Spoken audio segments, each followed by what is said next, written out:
मेरी दिल कर रहा था कि कोई मेरी भी प्यास बुझाए, लेकिन ऐसा कोई मेरी जिंदगी में था नहीं। फिर मैंने हाथ से काम चलाया और फिर मैं सो गया। रात के 3 बजे मेरी आंख खुली तो मैंने सोचा कि जाकर छत पर देखूं, कहीं मेरी बहन और मेरा कज़न आसिफ आपस में लगे हुए तो नहीं। फिर वही हुआ जो मैं सोच रहा था। मैं डब्बे पाँव छत पर पहुंचा।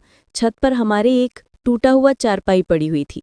मैंने छुप के जांच के देखा, मेरी बहन चारपाई पर पड़ी हुई थी और आसिफ उसके साथ मट्टी खेल रहा था। ये रात का वक्त था। मैंने सोचा कि मैं वीडियो बनाता हूँ ताकि बाद में ये काम आ सके। मैंने अपना बेल का कैमरा ऑन किया तो वीडियो धुंधली आ रही थी क्योंकि हमारी छत पर इतनी रोशनी नहीं थी। फिर मैंने उन दोनों को काफ़ी देर देखता रहा। उधर से मेरा शेर भी जागा हुआ था और वो भी दीवार में टिकरी मार रहा था। फिर वो लोग जैसे ही फारिग होने लगी तो मैं भी ऊपर से अचानक पहुंच गया। मेरी बहन ने मुझे देखा तो वो एकदम घबरा गई और अपना सब कुछ समेटने लगी। आसिफ भी वहां से भागने लगा। मैंने कहा, आसिफ रुक जाओ, रात काफ़ी है, घर में शोर होगा, अम्मू अब्बू जाग जाएंगे और तुम्हें पता है कि इमरान गुस्से का तेज है। आसिफ रुक गया। आसिफ और बहन मेरी मिन्नतें करने लगे, दोनों मेरे पांव पड़ गए। मेरी बहन कहने लगी, भाई तुम्हें खुदा का वास्ता है, किसी को मत बताना। और आसिफ भी अब 1 से 2 करना चाहता था। मेरे दिमाग में एक आइडिया आया कि क्यों ना मैं आसिफ की बहन का नाम आदिला है, वो भी बहुत खूबसूरत थी, उसके लिए आसिफ को ब्लैकमेल करूंगा।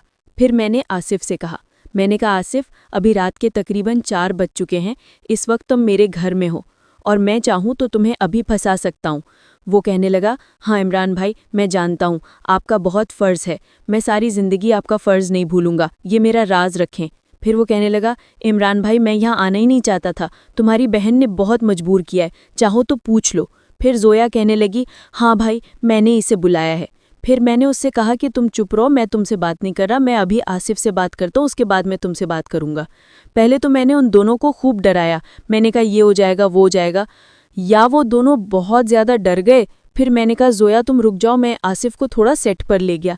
मैंने कहा, आसिफ मेरी बात सुनो, मेरे दिमाग में एक आइडिया है, अगर तुम मान जाओ तो तुम्हारा काम भी चलता रहेगा और मेरा भी। वो कहने लगा, मतलब इमरान भाई आप क्या कहना चाहते हैं, खुल के बोलें। फिर मैंने कहा कि बात सीधी ही बोलता हूँ, गनीमत है कि मुझे बात करना नहीं आती। तुम्हारी जो बहन है आदिला, मैं उसे पसंद करता हूँ, मेरी सेटिंग उससे करवा दो और तुम्हारा जब दिल चाहे, बल्कि मैं खुद तुम्हारी मदद भी करूँगा, जोया से मिलते रहना। फिर वो कहने लगा, इमरान भाई वो मेरी बहन है, मैं उसे ऐसे कैसे बोल सकता हूँ, तुम खुद से सोचो।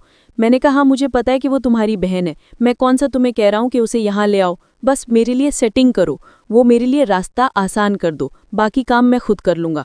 उसने कहा, इमरान भाई आप ये काम मुझे मत कहो। मैंने कहा, बेटा फिर तो अभी कामरान और अम्मी अब्बू को उठा के लाता हूँ, तुम्हें भी पता चल जाए कि ये घर के उस टाइम घर में कैसे आते हैं।